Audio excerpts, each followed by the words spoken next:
Pericles, Prince of Tyre, Act 1.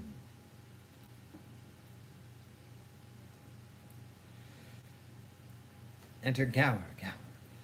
To sing a song that was old sung, from ashes ancient Gower is come, assuming man's infirmities, to glad your ear and please your eyes.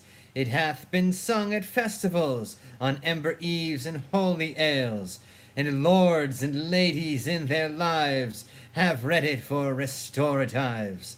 The purchase is to make men glorious, et bonum quo antiquius eu melius.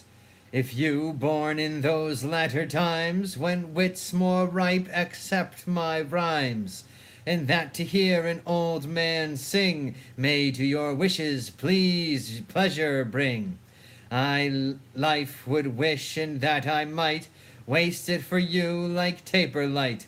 This Antioch then, Antiochus the Great, built up this city for his chiefest seat, the fairest in all Syria. I tell you what mine authors say. This king unto him took a peer, who died and left a female heir, so buxom, blithe, and full of face, as heaven had lent her all his grace, with whom the father liking took, and her to incest did provoke. Bad child, worse father, to entice his own, to evil should be done by none. By custom, what they did begin was with long use accounted no sin. The beauty of this sinful dame made many princes thither frame, to seek her as a bedfellow, in marriage pleasure's playfellow, which to prevent he made a law, to keep her still and men in awe, that whoso asked her for his wife, his riddle told not, lost his life. So for her many a wight did die, as yon grim looks do testify. What now ensues to the judgment of your eye, I give my cause, who best can justify.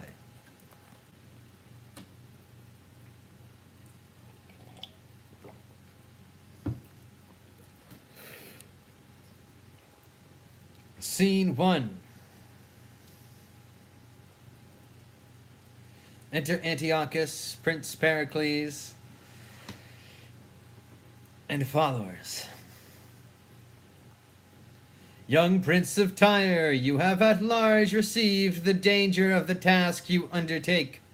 I have Antiochus, and with a soul emboldened with the glory of her praise, think death no hazard in this enterprise.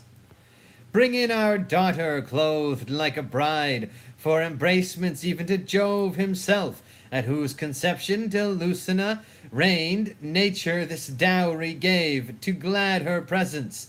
The senate house of planets all did sit, to knit in her their best perfections. See where she comes, apparelled like the spring, graces her subjects, and her thoughts the king, of every virtue gives renown to men.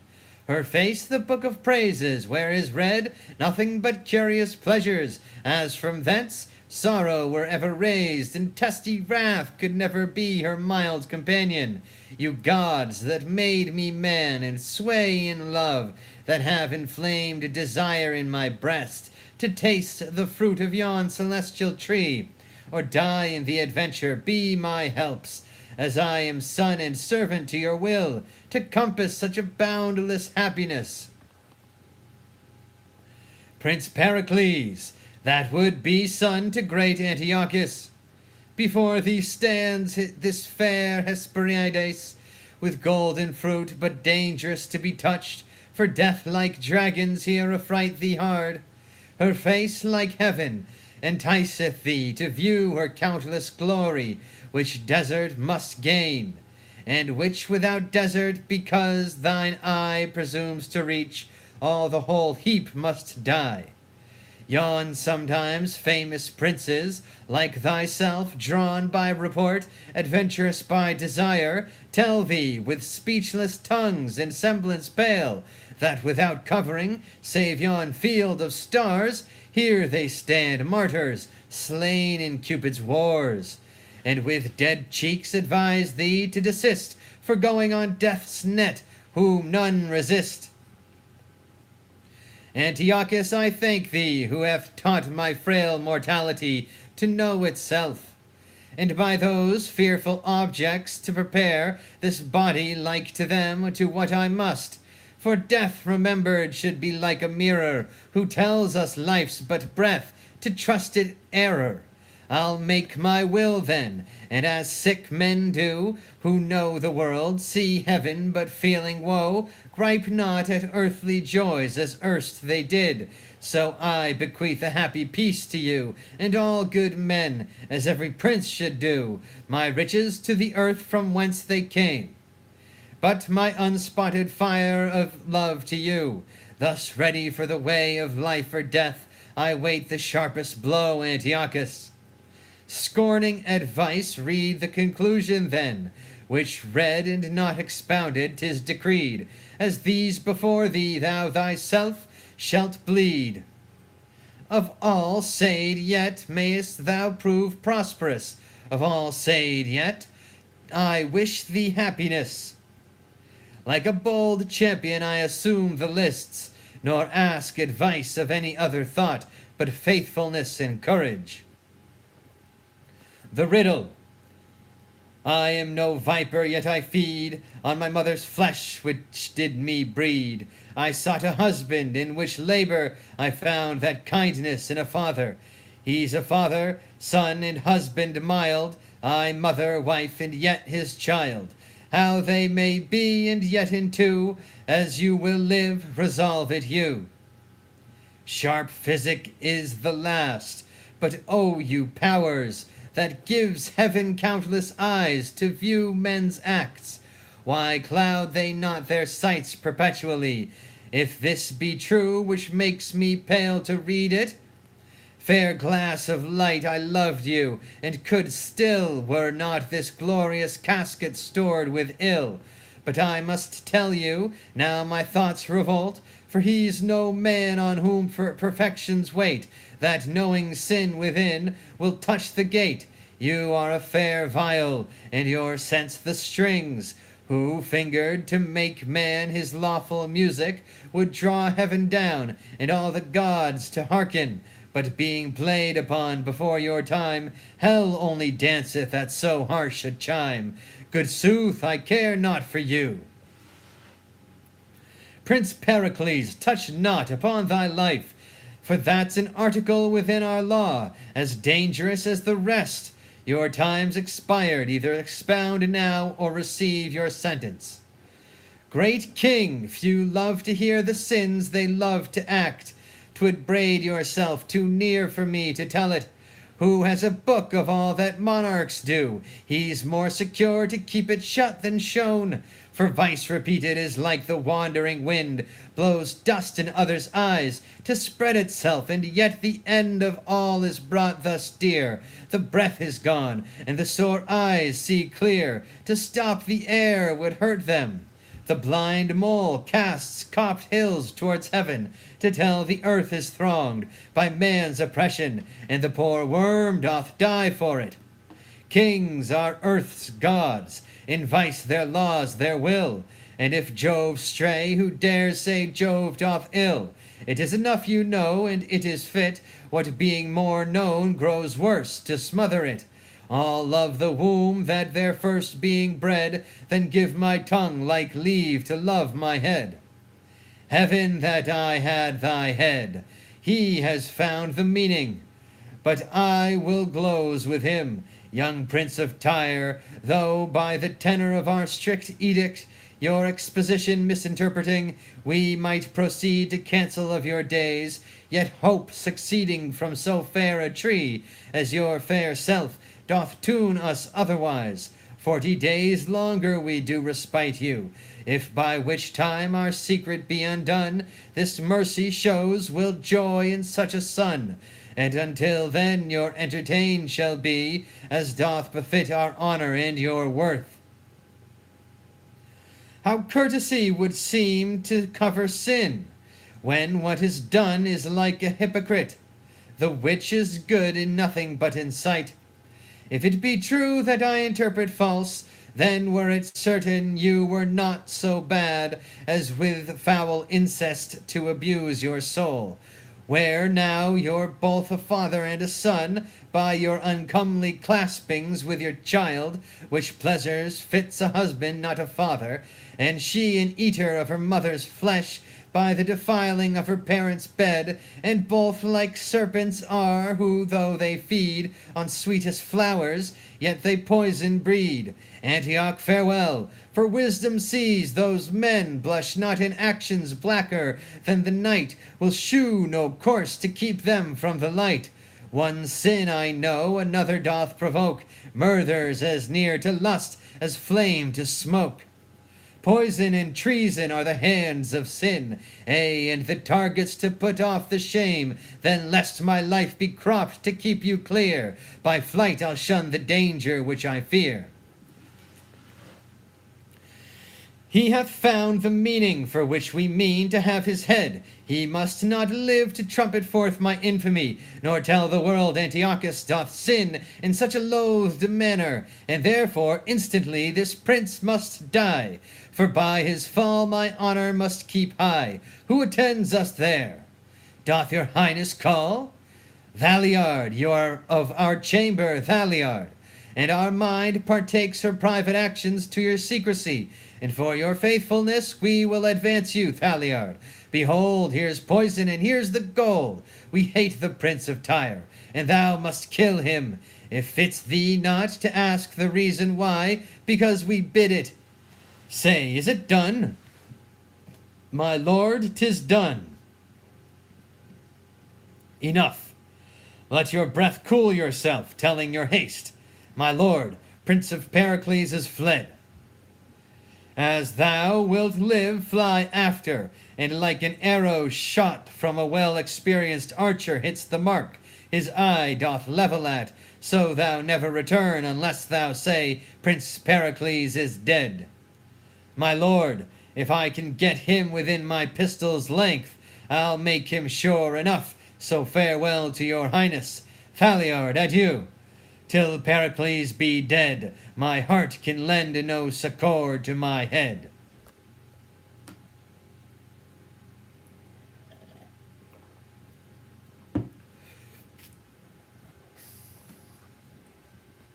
Scene 2. Enter Pericles with his lords.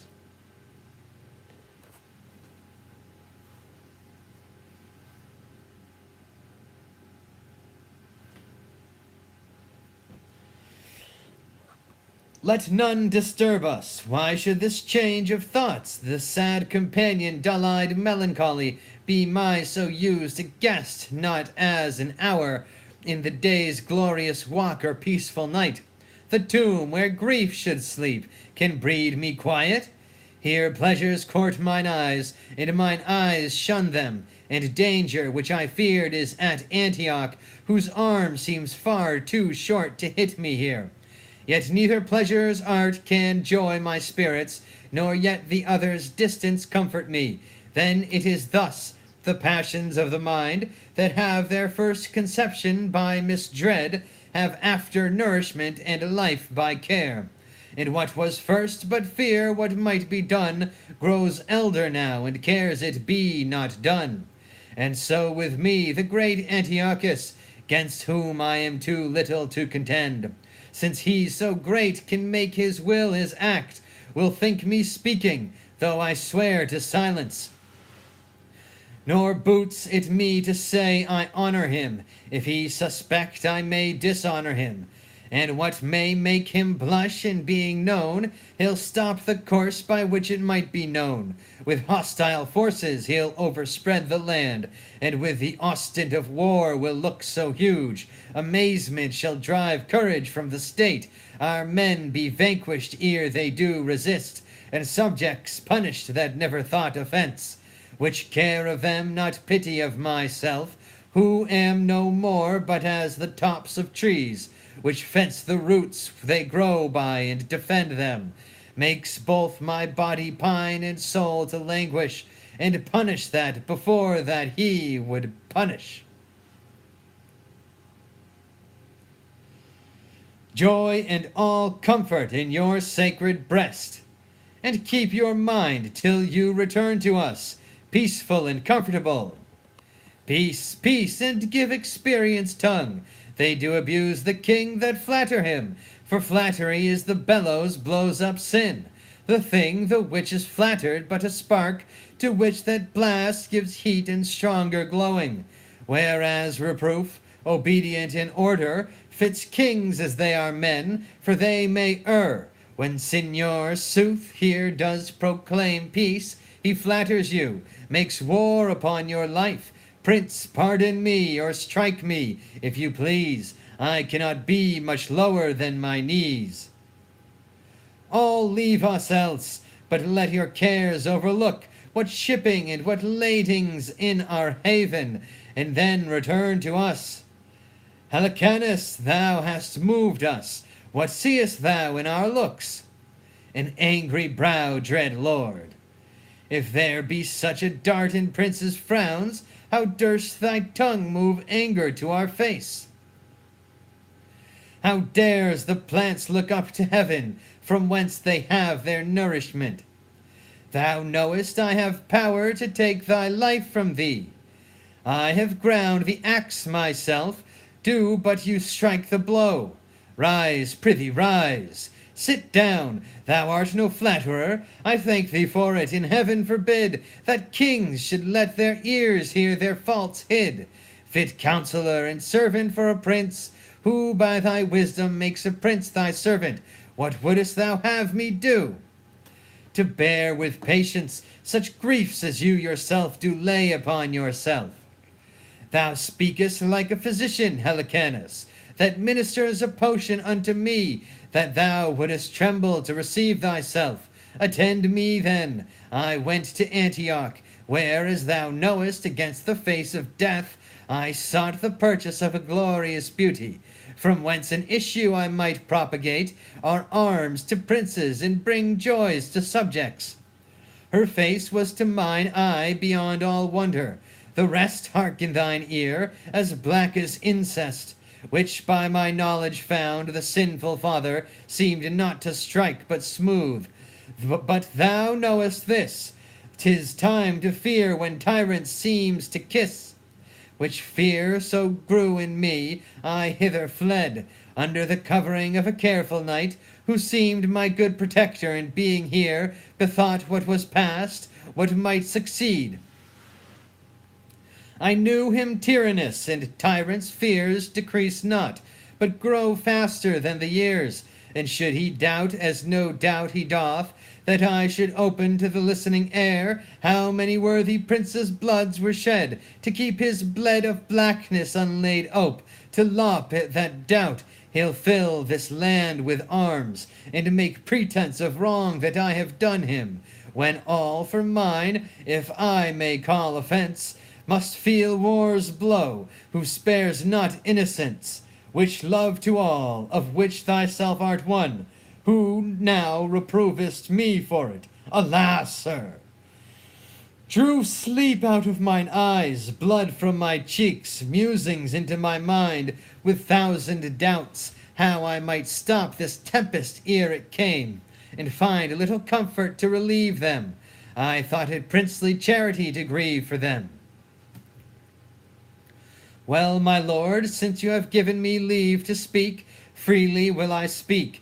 Antiochus you fear, and justly too, I think. You fear the tyrant, who either by public war or private treason will take away your life. Therefore, my lord, go travel for a while, till that his rage and anger be forgot, or till the destinies do cut his thread of life. Your rule direct to any, if to me day serves not light more faithful than I'll be. I do not doubt thy faith, but should he wrong my liberties in my absence, we'll mingle our bloods together in the earth, from whence we had our being and our birth. Tyre, I now look from thee then, and to Tharsus intend my travel, where I'll hear from thee, and by whose letters I'll dispose myself. The care I had and have of subjects good on thee I lay, whose wisdom's strength can bear it. I'll take thy word for faith, not ask thine oath. Who shuns not to break, one will crack them both. But in our orbs will live so round and safe, that time of both this truth shall never convince. Thou showedst to subjects shine, I a true prince.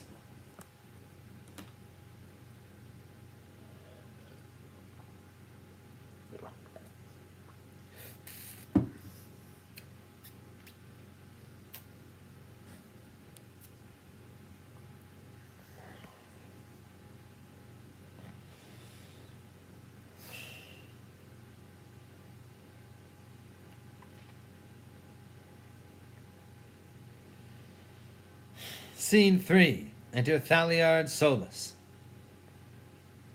Thaliard.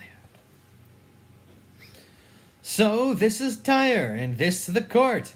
Here must I kill King Pericles, and if I do it not, I am sure to be hanged at home. 'Tis dangerous. Well, I perceive he was a wise fellow, and had good discretion that, being bid to ask what he would of the king, desired he might know none of his secrets. Now do I see he had some reason for it, for if a king bid a man be a villain, he's bound by the indenture of his oath to be one. Husht, here comes the lords of Tyre.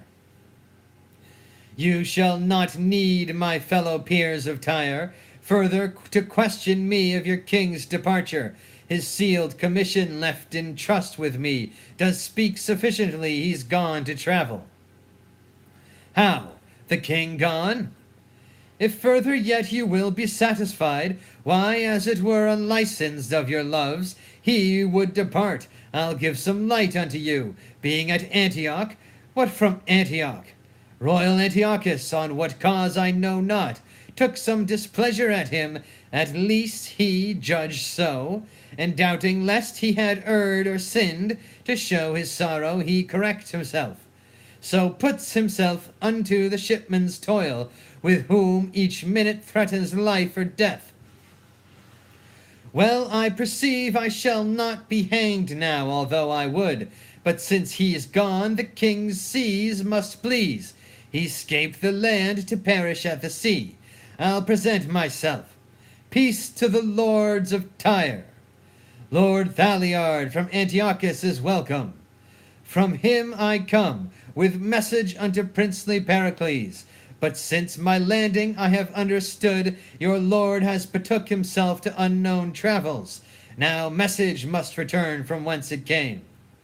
We have no reason to desire it, commended to our master, not to us. Yet ere you shall depart, this we desire, as friends to Antioch we may feast in Tyre.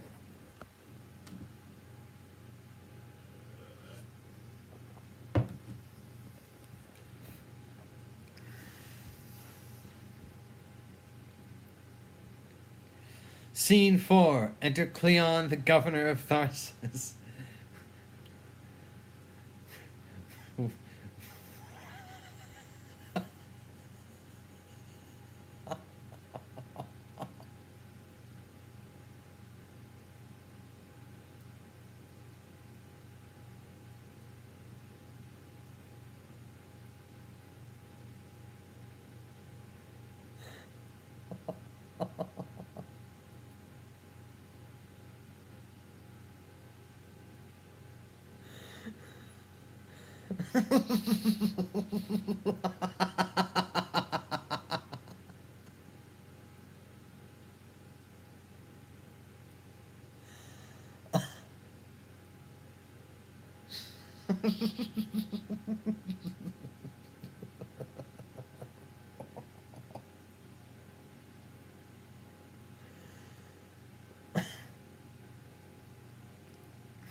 Scene 4. Enter Cleon, the governor of Tharsus, with his wife Dionysa and others.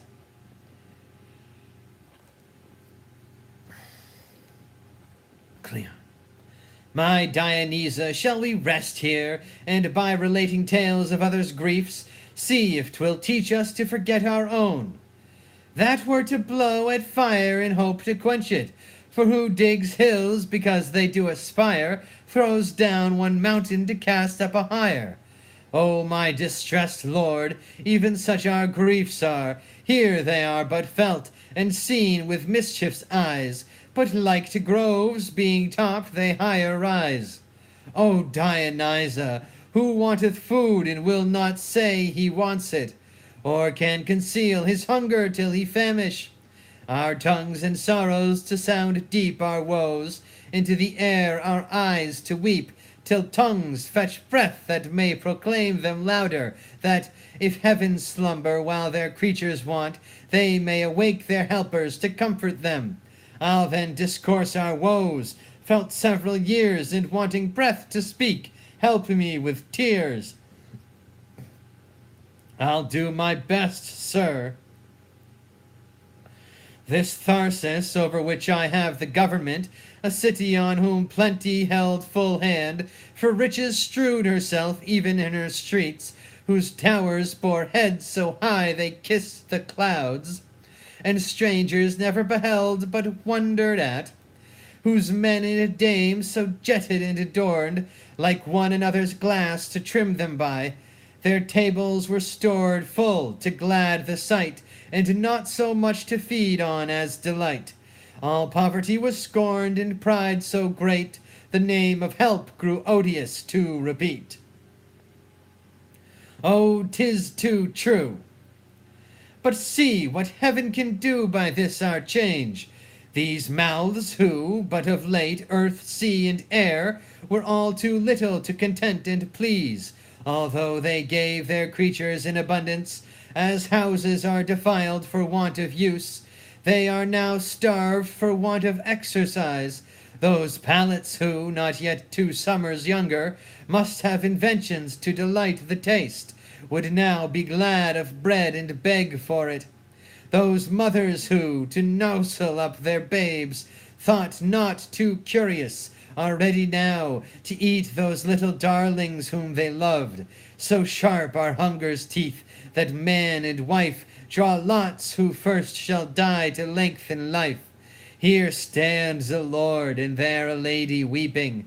Here many sink, yet those which see them fall have scarce strength left to give them burial. Is not this true? Our cheeks and hollow eyes do witness it. Oh, let those cities that of plenty's cup and her prosperities so largely taste, with their superfluous riots, hear these tears. The misery of Tharsis may be theirs. Where's the Lord Governor? Here, speak out thy sorrows which thou bringest in haste, for comfort is too far for us to expect. We have discreed upon our neighboring shore a portly sail of ships make hitherward. I thought as much. One sorrow never comes, but brings an heir that may succeed as his inheritor. And so in ours some neighboring nation, taking advantage of our misery, hath stuffed the hollow vessels with their power, to beat us down, the which are down already, and to make a conquest of unhappy me, whereas no glory's got to overcome. That's the least fear, for by the semblance of their white flags displayed, they bring us peace, and come to us as favorers, not as foes. Thou speakest like hymns untutored to repeat. Who makes the fairest shows means most deceit. But bring they what they will and what they can, what need we fear? Our ground's the lowest, and we are halfway there. Go tell their general we attend him here, to know for what he comes, and whence he comes, and what he craves. I go, my lord. Welcome is peace, if he on peace consist. If wars we are unable to resist. Lord Governor, for so we hear you are, let not our ships and number of our men be like a beacon fire to amaze your eyes. We have heard your miseries as far as Tyre, and seen the desolation of your streets. Nor come we to add sorrow to your tears, but to relieve them of their heavy load. And these our ships, you happily may think, are like the Trojan horse was stuffed within, with bloody veins expecting overthrow, are stored with corn to make your needy bread, and give them life whom hunger starved half dead. The gods of Greece protect you, and will pray for you. Arise, I pray you, rise. We do not look for reverence, but for love, and harborage for ourself, our ships and men.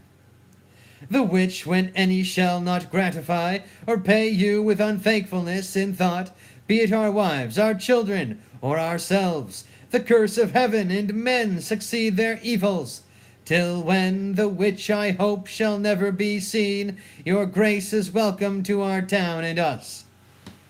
Which welcome will accept, feast here a while, until our stars that frown lend us a smile. End of Act 1 of Pericles.